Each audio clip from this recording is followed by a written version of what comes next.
Hello one and all, this is Hybridsteel. Thank you very much for joining me in this video. Today we're going to be putting the engine back into this charger. Now I've chosen the engine and we're basically going to build it up. See if you guys can guess the outline, and whilst we're building, see if you were right. So let's get it on. So I basically bought as many components as I could to build this engine before I actually bothered. So a lot of it wasn't guesswork. It was more like, right, I need to buy this and this and should be all right. So we should have everything we need for this. Now I've put the pistons in. We haven't put anything else in. We just basically made sure that I got components right. So I'm going to flip the engine to the right. I'm going to start mounting all of the rods, and we're going to put the flywheel on and all the other. Oh, I haven't bought a flywheel for this car. Give me a second.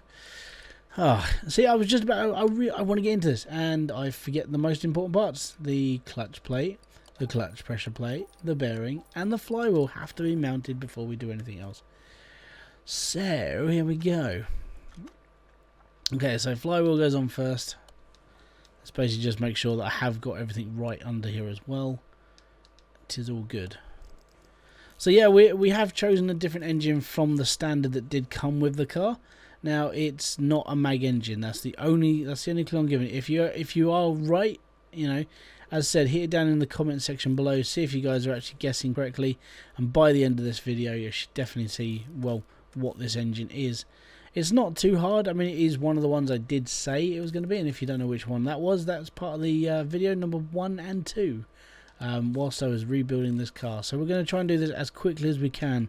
And the reason why is because, in fairness, I mean, building an engine for me isn't too bad. I sit here and just like chill out and like sort of just mong out whilst I'm doing things like this.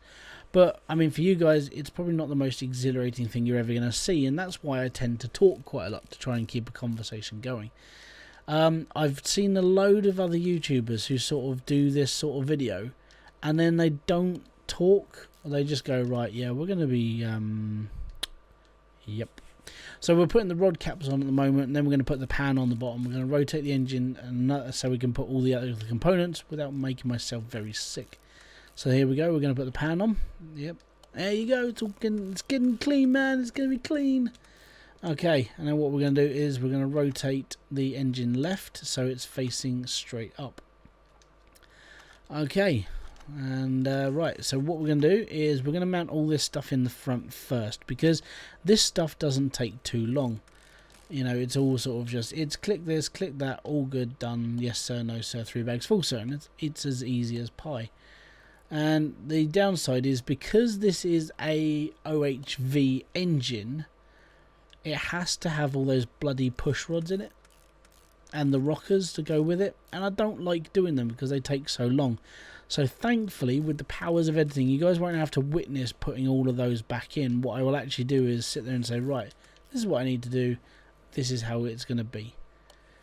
And if I put any more components on, you guys are going to know which engine. Ah, there you go. Oh, you know which engine is going to be now. Just by putting the water pump on, you know what I'm doing. Okay, so we're going to smash all this back together. That's good, that's good. This one won't go on yet because we've got to put the next part over here. So what I'm going to do is I'm going to put the heads on, and then I'm going to skip a little bit of this video. And the reason why is because I've got to do all of those bloody push rods. So thankfully, with the powers of editing, you won't have to see this bit. Okay, so I've done all the push rods and the rockers. You guys didn't have to put up with that at all. And now we're going to put the covers back on to the engine as well. And yeah, so the engine is starting to take shape now. I mean, it is a bigger engine than what we had originally. It's not the Hemi, it's the supercharger. If you guys guessed correctly, give yourselves a pat on the back, and don't forget to like your own comment. The reason why I say that is because then you know you were right at the beginning, instead of just having to edit, which I see every single comment that was edited. So we're going to put the supercharger on now. We're going to put the carburetors on. We're going to put the air filters on and the scoop, and just try and finish this engine off as quickly as we can. It's all good. It really is. I just enjoy doing this, and I personally didn't use, whilst I was going up levels and all the stuff in this game, I mean, I'm only level 38, but I never did any engine swapping. I never sat there and just went, oh, I could do this. I just basically restored everything to standard. And I think it was just, it was partially me just like, I didn't really realise what I was doing. And then I saw the option that it could have been done. I was, oh, I've missed all that. And this is why I'm starting to do a lot more of these sort of like engine swap restoration stuff, because I never did it right at the start of the game. I just tried to level up as quickly as I could. I was building junkyard cars and just making them sort of like stand out a bit more. But I think actually doing the whole engine swapping thing, it gives me another option that I can sit here and make a proper, you know, a fully factory restored car, or I could carry on just doing the way I want to and just make a custom car as we go.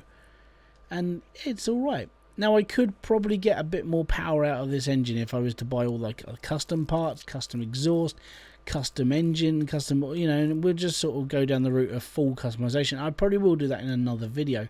If I find another Dodge Charger whilst I'm wandering around in there, then I will probably do that as an experiment. We'll take the base model, which is the one I'm doing now.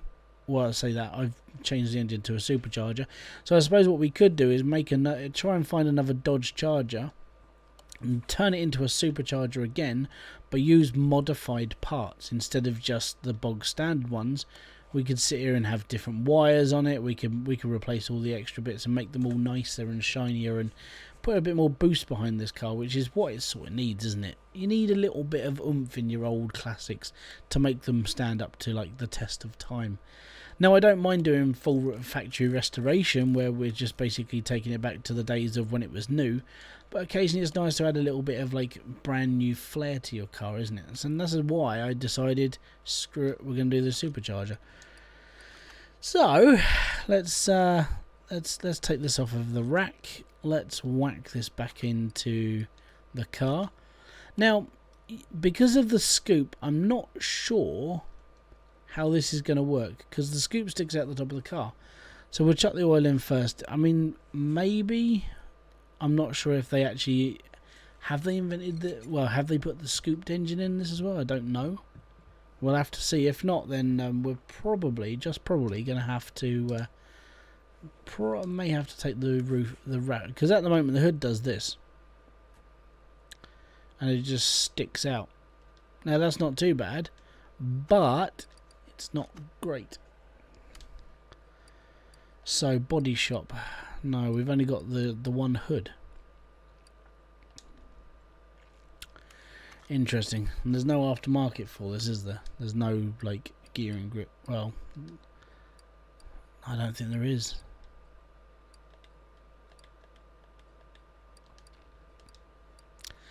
No, there isn't. Right, okay, so I think we're just going to glitch the game.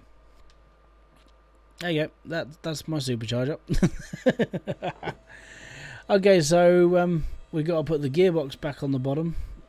And I can't remember if I've bought one now. So this will be entertaining. We don't have one. So we're V8 OHV. We're just going to go stock V8 OHV. That one. Gearbox V8 OHV. Perusing through the catalogue, and there's the gearbox I need. Ta-da! Right.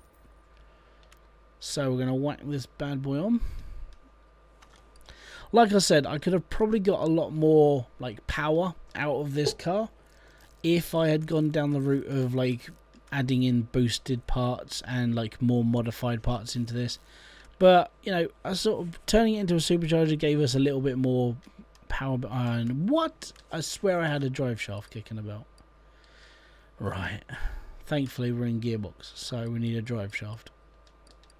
And there's the drive shaft. It's all good. Right. Click on the gear engine, go to part mount. Gonna mount the drive shaft. Gonna mount the drive shaft. There's the drive shaft. I'm pretty sure that is everything. So just to make sure, what I'm going to do is I'm going to look into the list. So yep, everything is there. Everything is kosher. Everything is cool.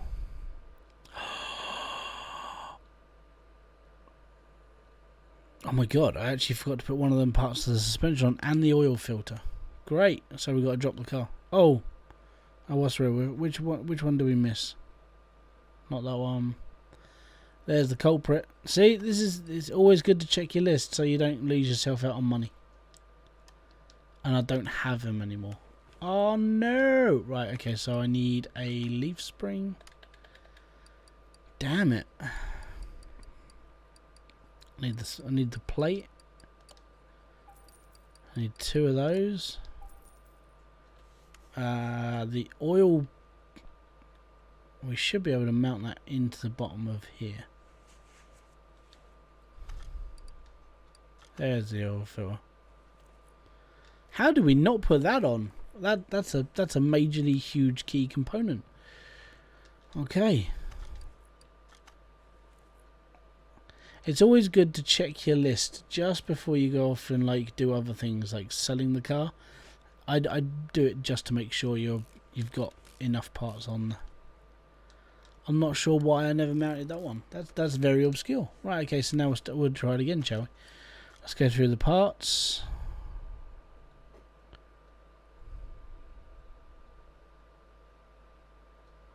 Okay, everything's on the car. It's all good. So in its current condition, that's not a bad car. What we're going to do now is we're going to stop this actually, I've got to put this back.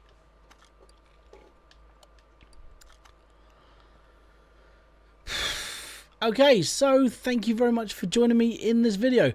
We've done the suspension, the undercarriage of the car, the engine, and now all we need to do is take this into paint, test it out, and put it on the dyno and put it down the test track as well. So hopefully you guys will join me in this last video for this series to see what colour this car goes and how fast we can get it out of it from the standard mag engine into the supercharger. Until then, peace out, have fun, and enjoy everything you guys do. This has been Hybridsteel. Bye bye.